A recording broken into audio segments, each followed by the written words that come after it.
So today, we're going to talk about something that's foundational, but maybe a little surprising. It's this idea that honesty isn't just a virtue, but a core part of the Bengali identity. It's a really powerful story, and one that kind of gets overshadowed. So yeah, let's dive right in. Okay, let's kick things off with a story. Just picture this. A father. He's on his way home in Dhaka. He stops, buys some peanuts for the family, gets to his own front door, and then, you know that feeling? That sudden, heart-stopping, sinking panic. He reaches into his pocket, and his wallet's gone. And we're not just talking about a little bit of pocket money. Inside that wallet was his entire month's salary. His license, his national ID card, everything. I mean, the panic is absolutely real, because losing that would be just devastating for his family. So he rushes back, heart pounding, retracing his steps to the one place he can think of, the peanut seller's stall. But here's where the story takes a fascinating turn. It's not the father who's relieved at first, it's the seller. The moment he sees the man walking back towards him, the seller just lets out this huge sigh of relief. He pulls out the wallet and just hands it over. He'd been sitting there just waiting for the owner to come back. And when the father looks inside, every single taka, every single document is exactly where he left it. And you know, a story like that is just beautiful. But what if I told you it's not a one-off? In fact, stories just like this pop up again and again and again. It really suggests there's this pattern of integrity just woven into the fabric of everyday life, often carried out by the most unassuming people.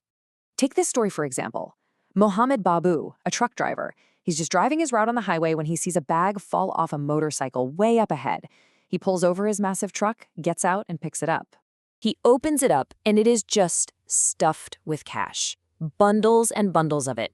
And we're not talking about a small amount here. It was 2.5 million taka. He can't find the owner anywhere, so he does exactly the right thing and takes it straight to the police. So eventually, the owner is found. And out of pure gratitude, he offers Mohammed Babu a reward. And this is what the truck driver says. Just think about that for a second. The logic is just perfect, isn't it? For him, the act of returning the money was its own reward. Taking money for it would completely undermine the very principle he was standing for. Then you've got the story of Aminul Islam, a rickshaw puller in Gulshan. He finds a smartphone a passenger left behind. Now, he knows it's expensive, but the battery's dead. He even tries to buy a charger so he can turn it on, but he can't even afford that. So here's the crucial part. He takes the SIM card out of the iPhone and puts it into his own super basic phone just so the owner can call their own number. He returns the iPhone, a device worth months and months of his income, and explains it with these simple but incredibly powerful words. You know, for him, being poor doesn't mean you don't have morals. It means you have dignity. And the stories, they just keep coming. A day laborer in Barishal finds a bag with 190,000 taka inside. He finds a local counselor, someone he trusts, and asks him to get it back to its owner. But he has one condition. He wants to remain completely anonymous. When someone asked him why, this was his reason. This wasn't about getting a reward or getting his name in the paper. For him, it was about a deep, personal accountability, a philosophy that connects his actions right here on Earth to something much, much bigger. And you know, this idea, this sense of higher accountability, it's not new at all. In fact, these modern stories are really just echoes of a very, very old tradition. It suggests this integrity is a deeply rooted part of the Bengali identity.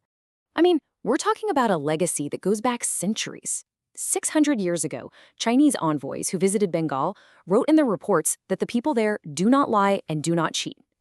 350 years ago, a shepherd boy and his father returned a discovered treasure so huge it'd be worth almost $1 billion today.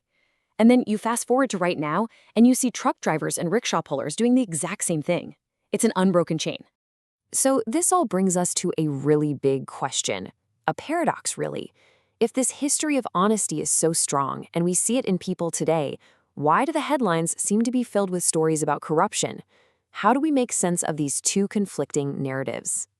Well, on the one hand, you have the prevailing narrative we see all the time in the news. Crime, corruption, all of it.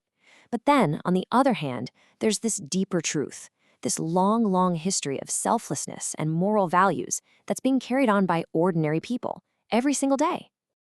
So where did this disconnect even come from?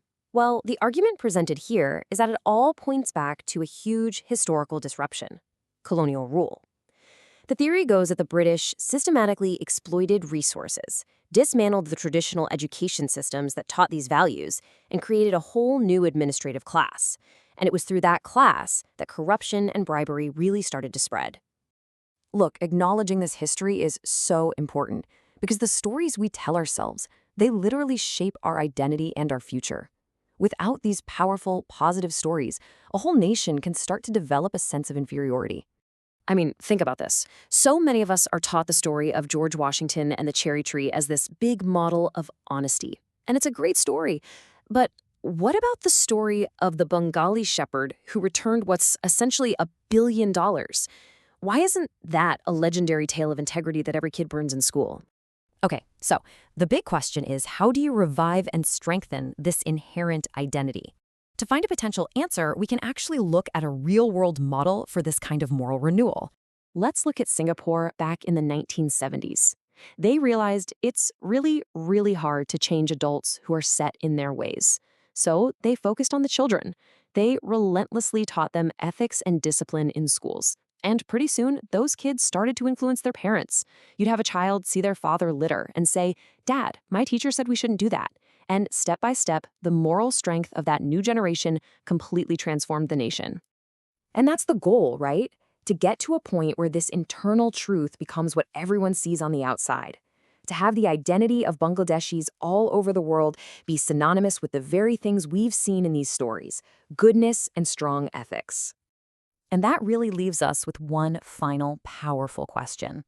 We're experts in the legends and the fables of other cultures, but the most important stories are always the ones we choose to tell and to live about ourselves.